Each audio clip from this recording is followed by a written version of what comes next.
जैसा कि last episode में हमने देखा कि हाओ शैंग ये हुआ के अंडर में ट्रेनिंग कर रहा है।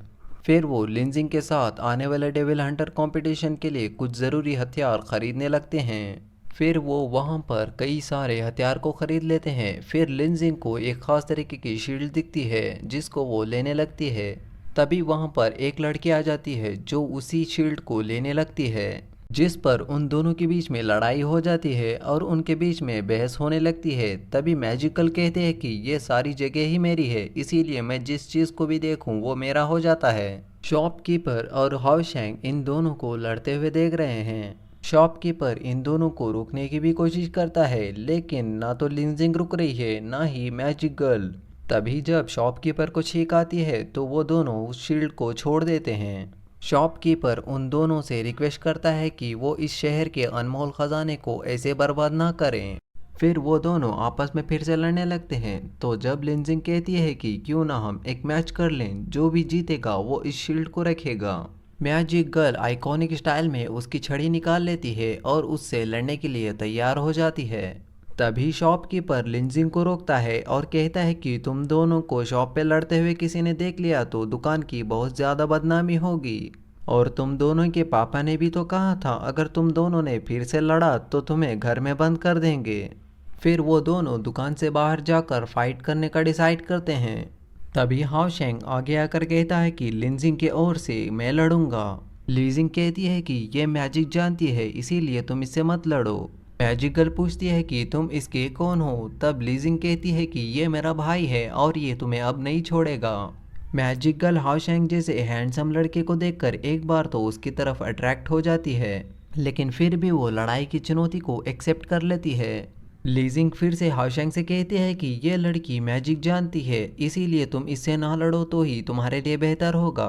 लेकिन हाओ शैंग लिनजिंग को समझाता है कि उसे इसी बहाने मैजिक नाइट से लड़ने की एक्सपीरियंस मिल जाएगी। फिर लिनजिंग एग्री कर जाती है।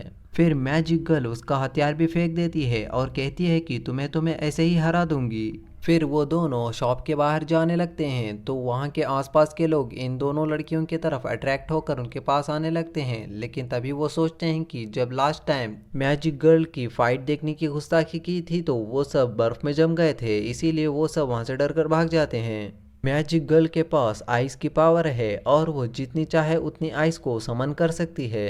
अब उन दोनों के बीच में फाइट शुरू होती है। अब हाओ शैंग और मैजिक गर्ल आमने सामने हैं। मैजिक गर्ल उसके आइकॉनिक स्टाइल में आसपास बर्फीले का मौसम बना देती है और हाओ शैंग पर हमला कर देती है। हाओ शैंग अपने शॉट से बचने की कोशिश करता है, लेकिन मैजिक गर्ल बहुत ज़्यादा एक्सपीरियंस्ड है। वो हाओ शैंग पर हर तरफ से हमला कर रही है और हाओ शैंग हर हमले से बच रहा है। और हाओ शैंग समझ जाता है कि आखिर आइस मैजिशियन क्या होती है। आइस को मैनिपुलेट करने की उसकी पावर बहुत अच्छी है। फिर तभी वहाँ पर आइस के फूल नीचे गिरने लगते हैं और वो देखते ही देखते स्वॉर्ड में तब्दील हो जाते हैं और हाओ शैंग की तरफ हमला करने के लिए आ जाते हैं। हाओ शैंग भी खुद को बचाते हुए काउंटर अटैक करता है, लेकिन मैजिक गर्ल आइस पर स्केटिंग करते हुए उससे बड़े आराम से बचते दूर जा रही थी। हाओ शैंग समझ जाता है कि उसे हमलों से बचने के लिए मैजिक गर्ल के पास होना ज़रूरी है। हाओ शैंग मैजिक गर्ल को पकड़ने की कोशिश करता है, लेकिन मैजिक गर्ल आइस पर स्केटिंग करते हुए दूर जा रही थी। हाओ शैंग जैसे तैसे करके उसके पास आ जाता है, लेकिन मैजिक गर्ल फिर से दौड़ करके उससे दूर चली जाती है और वहां पर एक वर्लपुल को क्रिएट कर देती है। हाओ शैंग नहीं समझ पाता कि ये आखिर क्या कर रही है।